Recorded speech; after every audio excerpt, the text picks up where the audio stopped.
General audience number 95B of September 29th, 1982. The reality of the gift, the meaning of grace. In Ephesians chapter 5, verses 22 to 33, as in the prophets of the Old Testament, for example, Isaiah, we find the great analogy of the marriage or spousal love between Christ and the church. What function does this analogy have in relation to the mystery revealed in the Old and New Covenants?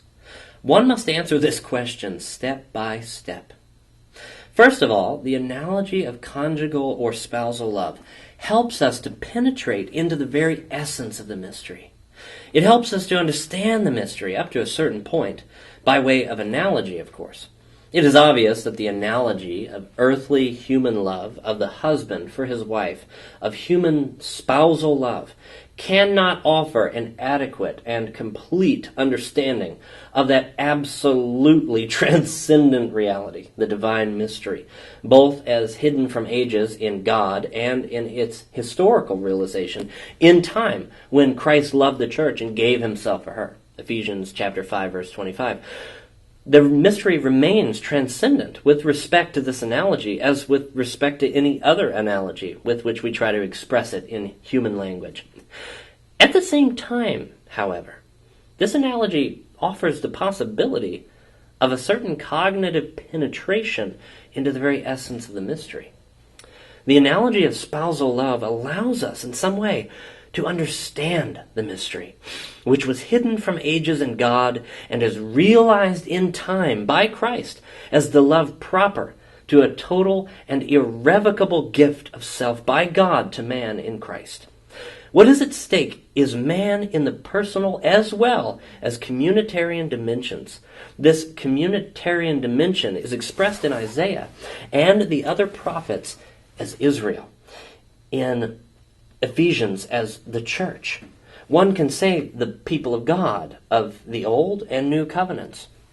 Let us add that in both conceptions, the communitarian dimension is placed in some sense on the first level, but not in a way that would completely hide the personal dimension, which after all belongs simply to the very essence of spousal love.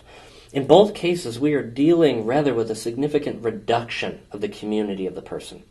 Israel and the church are considered as bride person and by the bridegroom person, Yahweh and Christ.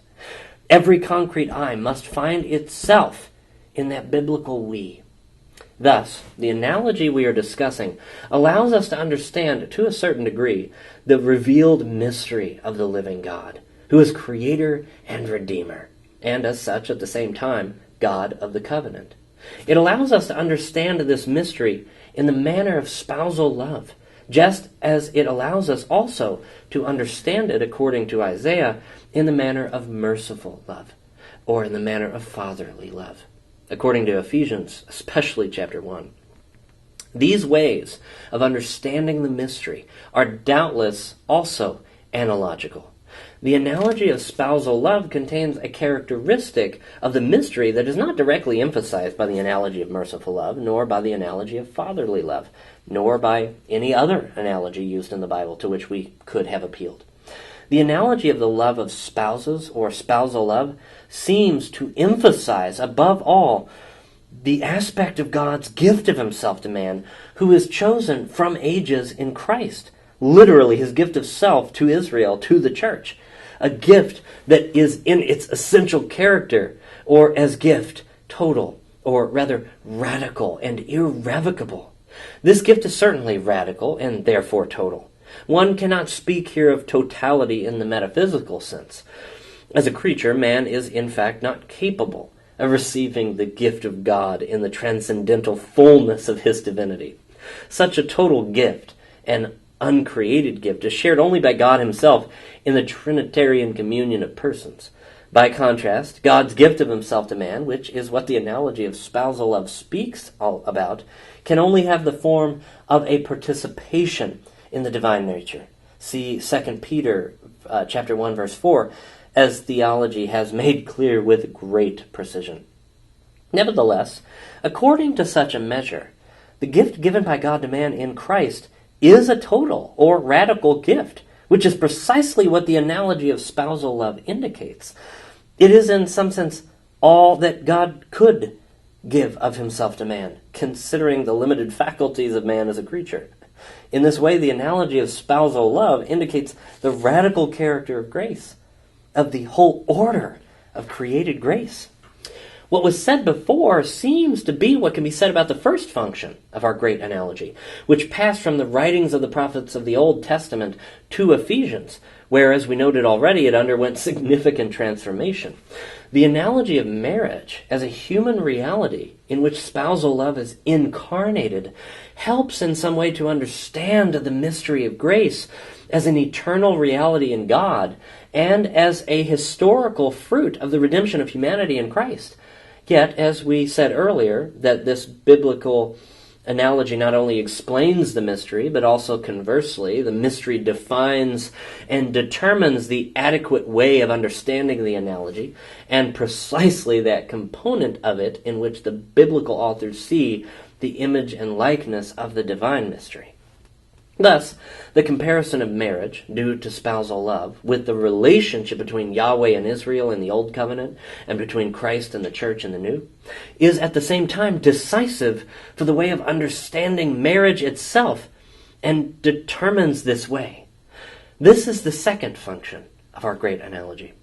And in the perspective of this function, we approach the problem of sacrament and mystery, or, in a general and fundamental sense, the problem of the sacramentality of marriage.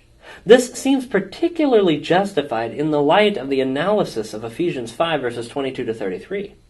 By presenting the relationship of Christ with the church according to the image of the spousal union of husband and wife, the author of this letter speaks in the most general and fundamental way, not only about the realization of the eternal divine mystery, but also about the way in which that mystery has expressed itself in the visible order, about the way it has become visible, and thereby entered into the sphere of the sign.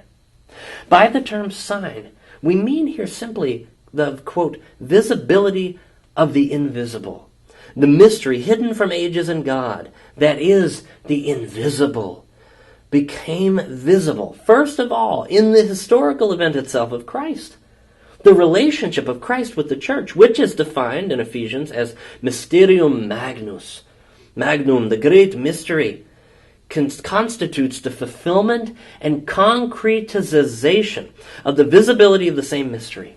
Moreover, the fact that the author of Ephesians compares the indissoluble relationship of Christ with the church with the relationship between husband and wife, that is, with marriage, at the same time appealing to the words of Genesis 2:24 that together with God's creative act originally instituted marriage, turns our reflection toward what we presented previously in the context of the very mystery of creation as the visibility of the invisible, toward the very origin of man's theological history. One can say that the visible sign of marriage in the beginning, inasmuch as it is linked to the visible sign of Christ and the church on the summit of God's saving economy, transposes the eternal plan of love into the historical dimension and makes it the foundation of the whole sacramental order. It is a particular merit of the author of Ephesians that he brought these two signs together, making of them the single great sign, that is, a great sacrament, sacramentum magnum.